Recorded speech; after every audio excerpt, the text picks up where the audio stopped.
இறையேசுவில் பிரியமான சகோதர சகோதரிகளே, நமது ஆண்டவர் இயேசு கிறிஸ்துவுடைய திருப்பெயரால் உங்களுக்கும் உங்கள் குடும்பத்தில் இருக்கிற அனைவருக்கும் அன்பும் சமாதானமும் மகிழ்ச்சியும் உண்டாவதாக. அன்பிமிக்கவர்களே, ஆகஸ்ட் மாதம் 9ஆம் தேதி தாயாம் திரு அவை பொதுக்காலத்தினுடைய 19வது ஞாயிற்றுக்கிழமையை தான் சிறப்பித்து கொண்டிருக்கிறது. அன்பிமிக்கவர்களே, இன்றைக்கு நமக்கு கொடுக்கப்பட்டிருக்கிற இந்த 3 நற்செய்தி வாசகங்களுமே துன்ப நேரங்களில், துயரமான நேரங்களில், குழப்பமான நேரங்களில், சவால்கள் நிறைந்த இந்த மனித வாழ்க்கையில் நாம் யாரிடத்தில் அடைக்கலம் புக வேண்டும், யார் நமக்கு உதவிக்கு வருவார்கள் என்கிற இந்த அடிப்படையான ஒரு கேள்விக்கு பதிலை தருகிற மாதிரி தான் 3 வாசகங்களுமே நமக்கு இருக்கின்றன. நமக்கு கொடுக்கப்பட்டிருக்கிற முதல் வாசகமானது அரசர்கள் ஆகமம் முதல் புத்தகத்திலிருந்து கொடுக்கப்பட்டிருக்கிறது. இறைவாக்கினர் எலியாவை பற்றின ஒரு வாசகம். அன்புமிக்கவர்களே, எனக்கு மிகவும் பிடித்தமான இறைவாக்கினர்களுள்ள இறைவாக்கினர் எலியா ரொம்ப ரொம்ப முக்கியம்.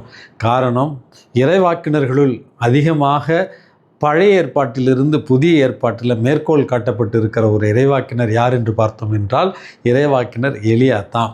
அன்புமிக்கவர்களே, இன்றைக்கு கொடுக்கப்பட்டிருக்கிற இந்த முதல் வாசகத்தில் இறைவாக்கினர் எலியா அரசன் ஆகாபு மற்றும் அவருடைய மனைவி இசபெல் அவர்களிடமிருந்து தப்பித்து ஓரேபு மலைக்கு தப்பித்து ஓடுகிறார். ஏன் தப்பித்து ஓடுகிறார் என்பது உங்களுக்கு தெரிந்த விஷயம்தான். இதற்கு முன்னால் நாம் வாசிப்பது என்னவென்றால், இறைவாக்கினர் எலியா தான் அரசன் ஆகாபு மற்றும் அவனுடைய மனைவியினுடைய அந்த ஒரு ஆட்சி காலத்தில் இஸ்ரேல் மக்களை கொடுமைப்படுத்தி, இஸ்ரேல் இறைவாக்கினர்களை அவர்கள் கொடுமைப்படுத்தி விலக்கி, அந்த நாட்டில் இருந்த பாகால் தெய்வத்தினுடைய குருக்களை இறைவாக்கினர்களுக்கு இணையாக மதித்து அவர்களுக்கு அரசு பொறுப்புகளை கொடுத்து அந்த பாகால் தெய்வத்திற்கு அவர்கள் வழிபாடு செய்து கொண்டிருந்தனர்.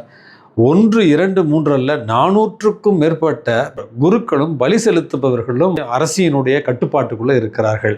அனுபவமிக்கவர்களே, இந்த இறைவாக்கினர் எலியா தான் அந்த பாகால் தெய்வத்தினுடைய குருக்களாக இருந்தவர்கள், அல்லது இறைவாக்கினர்கள் என்று கூட சொல்லலாம். அவர்களை இஸ்ரேலினுடைய கடவுள் யாவே தான் உண்மையான கடவுள் என்பதை நிரூபிக்கிறார். பாகால் தெய்வத்தினுடைய அந்த இறைவாக்கினர்கள் என்று சொல்லப்படுபவர்களிடத்தில் நீங்கள் ஒரு கன்றை வெட்டி உங்கள் பாகால் தெய்வத்தை வரவழைத்து அதை எரிபலியாக ஏற்றுக்கொள்ள செய்யுங்கள் அப்படி என்கிற எந்த தெய்வம் உண்மையான தெய்வம் என்பதை நிரூபிப்பதற்கான ஒரு நிகழ்ச்சி தான். அன்புமிக்கவர்களே, காலையிலிருந்து மாலை வரையில் அந்த பாகால் தெய்வத்தினுடைய குருக்கள் அந்த பாகால் தெய்வத்தை நோக்கி அவர்கள் கூக்குரலிடுவார்கள், பாகாலே வாரும், எங்களுடைய மன்றாட்டுக்கு செவி சாயும் என்று. ஆனால் கடைசி வரையில் பாகால் தெய்வம் அந்த பலியை ஏற்றுக்கொள்ளவில்லை. கடைசியாக மாலை நேரத்தில் தான் நம்முடைய இறைவாக்கினர் எலியா மக்களை பீடத்திற்கு அருகில் அழைத்து பலிபீடத்தை கட்டி அந்த பலிபீடத்தை சுற்றி தண்ணீரை ஊற்ற வைத்து பலிபீடத்தின் மீது கன்று ஒன்றை வெட்டி நம்முடைய கடவுளான யாவேவை அழைத்த மறுகணமே விண்ணிலிருந்து நெருப்பு அந்த பலியை எரிபலியாக முற்றிலும் ஏற்றுக்கொண்ட பிறகு தான் மக்கள் யாவேவை தங்களுடைய உண்மையான கடவுளாக உணர்ந்து கொள்கிறார்கள், ஏற்றுக்கொள்கிறார்கள். அதற்கு பிறகு பாகால் தெய்வத்தினுடைய அந்த குருக்கள் விரட்டி அடிக்கப்படுகிறார்கள், பலர் கொல்லப்படுகிறார்கள், பலர் தப்பித்து ஓடுகிறார்கள். இதை கேள்வியுற்ற அரசி இசபெல் தான் இறைவாக்கினர் எலியாவை கொலை செய்ய தேடுகிறாள். இதை கண்டு தான் அஞ்சி நடுநடுங்கிய இறைவாக்கினர் எலியா எப்படியாவது இந்த துன்பத்திலிருந்து தப்பித்து விட வேண்டும் என்று ஓரேப் மலைக்காக ஓடி வருகிறார். அன்புமிக்கவர்களே, இந்த ஓரேப் மலையில தான் ஆண்டவர் இறைவாக்கினர் எலியாவிடத்தில் இப்படி சொல்லுகிறார், வெளியே வா, மலை மீது என் திருமுன் நில், இதோ ஆண்டவராகிய நான் உன்னை கடந்து செல்ல இருக்கிறேன் என்று அழைக்கிறார். அன்புமிக்கவர்களே, முதலில் மிகப்பெரிய ஒரு சுழல் காற்று வீசியதாகவும், அதற்கு பிறகு நிலநடுக்கம் ஏற்பட்டதாகவும், அதற்கு பிறகு தீ கிளம்பியதாகவும், இந்த 3லுமே ஆண்டவருடைய பிரசன்னம் இல்லை. கடைசியில் தீக்கு பிறகு மெல்லிய அடக்கமான ஒளி ஒன்று கேட்கிறது. அதை எலியா கேட்டவுடன் போர்வையினால் தம் முகத்தை மூடிக்கொண்டு வெளியே குகையின் வாயிலில் நின்றார். அன்பிமிக்கவர்களே, சுழல் காற்றில் நமது ஆண்டவருடைய பிரசன்னத்தை இறைவாக்கினர் எலியா உணரவில்லை. நிலநடுக்கத்தில் இறைவாக்கினர் எலியா ஆண்டவருடைய பிரசன்னத்தை உணரவில்லை. பெரும் தீயில ஆண்டவருடைய பிரசன்னத்தை எலியா உணரவில்லை. மாறாக மெல்லிய ஓசையில், மெல்லிய காற்றில் இறைவனுடைய பிரசன்னத்தை இன்றைக்கு இறைவாக்கினர் எலியா உணர்ந்து கொள்கிறார். கத்தோலிக்க கிறிஸ்தவர்களுக்கு வழிபாட்டில் ஒரு மிகப்பெரிய ஒரு குழப்பம். பெந்தகோஸ்தியக்காரர்களும் பிரிவினை சகோதரர்களும் ஆராதனை என்கிற பெயரில் உறக்க சத்தமிட்டு பாடுகிறார்கள். ஒலிபெருக்கிகளோடு ஆண்டவரை ஆராதனை செய்கிறார்கள். ஆராதனை வீரன் என்கிற பெயரோடு பல போதகர்கள் இன்றைக்கு வலம் வந்து கொண்டிருக்கிறார்கள். கத்தோலிக்க திரு அவையில் இப்படிப்பட்ட ஆராதனை வீரர்கள் இல்லையே, இப்படிப்பட்ட ஆவியின் அனல் இல்லையே, இப்படிப்பட்ட மிகப்பெரிய பெருங்காற்று இல்லையே, இப்படிப்பட்ட நிலநடுக்கமான ஆராதனை இல்லையே, அப்படி என்று தங்களையே தாழ்வாக நினைத்து கொண்டிருப்பார்கள். அன்புமிக்கவர்களே, ஆராதனையை தவறாக புரிந்து கொண்டு தான் இன்றைக்கு நமக்கு நாமே தாழ்வான ஒரு எண்ணத்தோடு இன்றைக்கு வாழ்ந்து கொண்டிருக்கிறோம். அன்புமிக்கவர்களே, ஆண்டவரை போற்றி புகழ்வதும் ஆராதனை செய்வதும் கரங்களை உயர்த்தி விண்ணகத்தை நோக்கி ஆண்டவரிடத்தில் பெரும் கூக்குரலோடு ஆண்டவரை போற்றி புகழ்வதும் நல்லது. அது நாம் எடுக்கிற முயற்சி. ஆனால் ஆண்டவரை நீங்களும் நானும் அறிந்து கொள்ள வேண்டுமென்றால், ஆண்டவர் நம்மிடம் பேசுவதை நாம் புரிந்து கொள்ள வேண்டுமென்றால், ஆண்டவர் பேசுவதை நாம் கேட்க வேண்டுமென்றால், ஆண்டவர் அமைதியில்தான் நம்மிடம் பேசுவார் என்பதையே இன்றைய வாசகம் நமக்கு தெளிவாக எடுத்து தருகிறது. அன்புமிக்கவர்களே, என்னுடைய நண்பர் அருட்தந்தை எட்வர்ட் மைக்கேல் அவர்கள் ஒரு பாடல் இயற்றியிருக்கிறார், அமைதியில உறவாடும் இறைவா அப்படி என்று. அந்த பாடலை முடிந்தால் நீங்கள் கேளுங்கள். எப்படி இறைவன் பெருங்காற்று, நிலநடுக்கம், இரைச்சல், தீ இவற்றினிடையே பேசுவது கிடையாது, அமைதியில் நம்மோடு உறவாடுகிறார். அன்புமிக்கவர்களே, அமைதி என்கிற அந்த மொழி தான் இறைவனுக்கு மிகவும் பிடித்தமான ஒரு மொழி. அமைதி என்கிற ஒரு மொழியில தான் இறைவன் நம்மோடு உள்ளார்ந்த உறவோடு பேசுவார் என்பதையே இந்த முதல் வாசகம் நமக்கு பாடமாக சொல்லித் தருகிறது. இதை நான் இவ்வளவு நேரம் எடுத்து விளக்குவதற்கான காரணம், ஆராதனை என்கிற பெயரில் கூக்குரலிடுவதும், ஆராதனை என்கிற பெயரில் வெற்று இறைச்சலோடு நம் ஆண்டவரிடத்தில் மன்றாடுவதும் மட்டும் ஜெபம் அல்ல, இறை வேண்டல் அல்ல, இறைவனுடைய வார்த்தையை கேட்பதல்ல. மாறாக அமைதியில், மென்மையில் இறைவன் நம்மோடு பேசுவார் என்பதையே இந்த முதல் வாசகம் நமக்கு அழகாக சொல்லித் தருகிறது. இரண்டாவது வாசகமானது திருத்துதர் பவுல் துன்புறும் ரோமேயருக்கு எழுதிய திருமுகத்திலிருந்து தான் கொடுக்கப்பட்டிருக்கிறது. தானும் அந்த துன்புறும் மக்களோடு துன்புறுவதை இன்றைக்கு அவர் வெளிப்படுத்துகிறார் திருத்தூதர் பவுல்.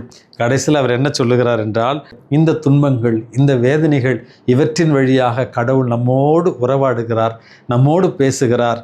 மிகவும் சிறப்பான விதத்திலே அவர் இஸ்ரேல் மக்களை தன்னுடைய மக்களாக ஏற்றுக்கொண்டார். அவர்கள் நடுவில் தான் கடவுள் தம்முடைய மாட்சிமையை அவர் விளங்க செய்தார். எப்படி விளங்க செய்தார் என்பதற்கு உடன்படிக்கைகளும் திருச்சட்டமும் திருவழிபாடும் வாக்குறுதிகள் அவர்களிடம் மட்டுமே ஒப்படைக்கப்பட்டன. அன்புமிக்கவர்களே, இறைவன் அந்த மக்களை அன்பு செய்யவில்லை என்றால் ஏன் அவர்களோடு உடன்படிக்கை செய்ய வேண்டும்? இறைவன் அவர்கள் மீது அன்பு வைத்திருக்கவில்லை என்றால் அவர்களுக்கு எதற்கு திருச்சட்டத்தை கொடுக்க வேண்டும்? இறைவன் அவர்கள் மீது அன்பு இல்லாமல் இருந்திருந்தால் எதற்கு அவர்களுக்கு திருவழிபாடை கொடுத்திருக்க வேண்டும்? இறைவன் அவர்களை உண்மையாகவே அன்பு செய்யவில்லை என்றால் எதற்காக அவர்களுக்கு வாக்குறுதிகளை கொடுக்கும்? நம்முடைய தேவன் பொய் வாக்குறுதிகளை கொடுக்கிற தெய்வம் இல்லை. உடன்படிக்கை வழியாகவும் திருச்சட்டத்தின் வழியாகவும் வழிபாட்டின் வழியாகவும் வாக்குறுதிகள் வழியாகவும் அன்றாட நம்மோடு உறவாடும் தெய்வம் என்பதையே இந்த வாசகம் சொல்லுகிறது. ஆகவே நாம் வழிபடுகிற கடவுள் ஏதோ தூரத்தில் இருக்கிற ஒரு கடவுள் அல்ல, வாக்குறுதிகளின் தேவன், திருச்சட்டத்தின் தேவன், திரு வழிபாட்டின் தேவன், உடன்படிக்கையின் தேவன் என்பதை புரிந்து கொண்டு அருகிருக்கும் இறைவனை உணர்ந்து கொள்ள முயற்சி செய்வோம். இதுதான் இரண்டாவது வாசகம் நமக்கு சொல்லித் தருகிற அழகான பாடம். மூன்றாவது வாசகமான நற்செய்தி வாசகத்தில் நமது ஆண்டவர் இயேசு கிறிஸ்து தனிமையான ஒரு இடத்துல ஜெபிக்க செல்லுகிறார்.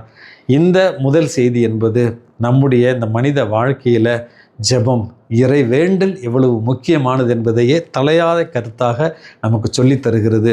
நமது ஆண்டவர் இயேசு கிறிஸ்துவே வாழ்க்கையில் மிக முக்கியமான நேரங்களில், மிக முக்கியமான முடிவுகள் எடுத்த நேரத்தில், துன்ப நேரங்களில், துயர நேரங்களில், மிகப்பெரிய ஆச்சரியங்களை அவர் செய்த நேரங்களில் இறை வேண்டல் செய்திருக்கிறார். ஆகவே இறை வேண்டல் என்பது உங்களுக்கும் எனக்கும் அத்தியாவசியமானது என்பதையே இந்த நற்செய்தி வாசகத்தினுடைய முதல் செய்தியாக உங்களோடு பகிர்ந்து கொள்ள விரும்புகிறேன். இரண்டாவது ஒரு செய்தியாக திருத்தூதர்களை அவர் படகுல அனுப்பிவிடுகிறார். திருத்தூதர்கள் படகுல ஏறி கலிலேய கடலில் செல்கிறார்கள். கலிலேய கடல் நான் சொன்ன சுற்றிலும் மலைகளால் சூழப்பட்ட ஒரு கடல். எப்பொழுது வேண்டுமானாலும் அங்கே திடீர் புயல், திடீர் அழுத்தம் ஏற்படலாம். இந்த திருத்தூதர்கள் சென்ற படகு இரவின் 4ஆம் காவல் வேளையில் புயலால் அலைகழிக்கப்படுகிறது. அன்புமிக்கவர்களே, இதை நம்ம இன்னொரு அர்த்தத்தில் கூட புரிந்து கொள்ளலாம். இந்த கடல் என்பது உலகம். இந்த கடலில் ஏற்படுகிற அழுத்தங்கள், இந்த கடலில் ஏற்படுகிற புயல் என்பது இந்த உலகத்தின் துன்பங்கள், இந்த உலகத்தின் சவால்கள், இந்த உலகத்தில் நமக்கு வருகிற சோதனைகள் என்று தான் நம்ம புரிந்து கொள்ள வேண்டும். இயேசு திருத்தூதர்களை அனுப்பிய அந்த படகு என்பது என்னுடைய மனதாக ஏற்றுக்கொள்ளலாம், அல்லது என்னுடைய வீடாக நான் புரிந்து கொள்ளலாம், அல்லது என்னுடைய பங்காக நான் புரிந்து கொள்ளலாம், அல்லது என்னுடைய திருச்சபையாக நான் புரிந்து கொள்ளலாம். இந்த படகு உலகம் என்கிற அந்த கடலில் செல்லுகிற பொழுது சவால்களையும் துன்பங்களையும் வேதனைகளையும் எதிர்கொள்கிற ஒரு சூழ்நிலையில் நாம் எப்படி நம்பிக்கையோடு வாழ வேண்டும் என்பதையே இந்த நற்செய்தி வாசகம் அழகான பாடமாக தருகிறது.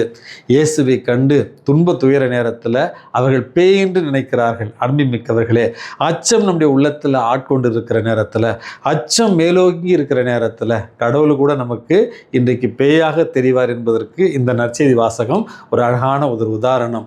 ஆகவே அச்சமின்றி வாழ வேண்டும் என்பதையே இன்றைய இந்த நற்செய்தி வாசகத்தினுடைய இரண்டாவது பாடமாக நம்ம கற்றுக்கொள்ள வேண்டும். அடிக்கடி சொல்லுகிற ஒரு விஷயம்தான். திருவிவிலியத்தில் 365 முறைக்கு மேலே அஞ்சாதீர்கள் அஞ்சாதீர்கள் என்ற வார்த்தை பயன்படுத்தப்பட்டு இருக்கிறது என்பதையே விவிலிய அறிஞர்கள் கூறுகிறார்கள். ஆகவே அஞ்சாமல் இருக்க வேண்டிய ஒரு வரத்திற்காகவும் நம்ம மன்றாடுவோம். மூன்றாவது, திருத்தூதர் பேதுரு ஆண்டவரை நோக்கி செல்கிறார். ஆண்டவரே நீர்தாம் என்றால் நானும் கடலில் நடக்க எனக்கு உதவி செய்யும் என்று ஆண்டவர் நடக்க அனுமதி கொடுக்கிறார். முதலில் அச்சமில்லாமல் நடந்து கொண்டிருந்த திருத்தூதர் பேதுரு ஒரு பெருங்காற்று அடிக்கவே அச்சத்தில் மூழ்க ஆரம்பிக்கிறார். ஆண்டவரே எங்களை காப்பாற்றும் அப்படி என்று அவர் குரல் கொடுக்க, நம்பிக்கை குன்றியவனே ஏன் ஐயம் கொண்டாய் என்று அவரை தூக்கி விட்டதாகத்தான் இன்றைக்கு நற்செய்தி வாசகத்தில் நம்ம வாசிக்கிறோம். நற்செய்தி வாசகத்தினுடைய மூன்றாவது கருத்தாக, துன்ப துயர வேளைகளில் ஒரே திருச்சபையாக, ஒரே பங்காக, ஒரே குடும்பமாக ஆண்டவரை நோக்கி, ஆண்டவரே எங்களை காப்பாற்றும் என்று ஆண்டவரை நோக்கி கூக்குரலிடவும், ஆண்டவரை நோக்கி உதவியை கேட்கவும் தான் இந்த நற்செய்தி வாசகம் மூன்றாவது செய்தியை தருகிறது. இந்த துன்பத்திற்கான காரணம் ஆண்டவரை சொல்லிவிடுகிறார். நம்பிக்கை குன்றியவனே ஏன் ஐயம் கொண்டாய் அப்படி என்கிற ஒரு கேள்வி என்பது நம்முடைய துன்ப துயர வேலைகளில் தான் நமக்கு நம்பிக்கை அதிகமாக இருக்க வேண்டும். கடவுள் மீது இருக்கிற எதிர்நோக்கு இன்னும் அதிகமாக மாற வேண்டும். அப்பொழுது தான் கடவுள் நம்மை உயர்த்துவார் என்கிற அழகான நான்காவது ஒரு செய்தியையும் இந்த நற்செய்தி வாசகம் நமக்கு அழகாக சொல்லித் தருகிறது. ஆகவே அன்புமிக்கவர்களே, உலகம் என்கிற இந்த கடலில் தத்தளித்து கொண்டிருக்கிற நமக்கு நமது ஆண்டவர் இயேசு கிறிஸ்து கூறுகிற வார்த்தைகள், அச்சம் தவிர்த்து நம்பிக்கை கொள், ஆசிர்வதிக்கப்படுவாய் என்கிற செய்தியையே உங்களுக்கும் என்னுடைய அன்பு செய்தியாக விடுத்து, இறைவன் உங்களையும் உங்கள் குடும்பத்தில் இருக்கிற அனைவரையும் நிறைவாக ஆசிர்வதித்து பாதுகாத்து வழி நடத்துவாராக. ஆமென்.